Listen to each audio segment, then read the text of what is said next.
Daniela came into our lives in July, and by August, we were rolling. I had 2 realtors prior to Daniela, and it was just a nightmare. She was very informative. As myself, not knowing much about becoming a landlord, I felt more confident in that because of her. She helped me sell my house in the midst of a last-minute deployment to Afghanistan.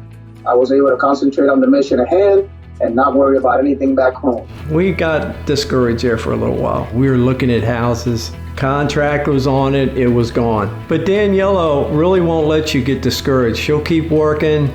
She'll find something that you'll like. She found something that we liked, and when we found this house, we were just extremely happy with it. I felt like we couldn't ever get a home that it was something that I wanted. When I met Daniela, I felt like she built the home from the ground up herself. All the features and accessories I wanted were in the home. We are currently renting this home and preparing to buy another home with Daniela. Daniela Kalina makes an impact by working with various different types of clients. Impressive ability to balance the demands of a career in real estate, both personal and professionally. And honestly, an example to any woman or all of us as we look up to her and see the great things that she's doing as a young entrepreneur and as a businesswoman. I don't remember meeting a person so young, so much energy and so much experience in her field. Made an impact by being recognized globally by Caldwell Banker as the top 30 under 30 agents in the entire organization. So to be able to be put into that category puts her in a prestigious position. Daniela is successful. A relentless work ethic. It was a breath of fresh air. Dynamic. I could not choose a better person to do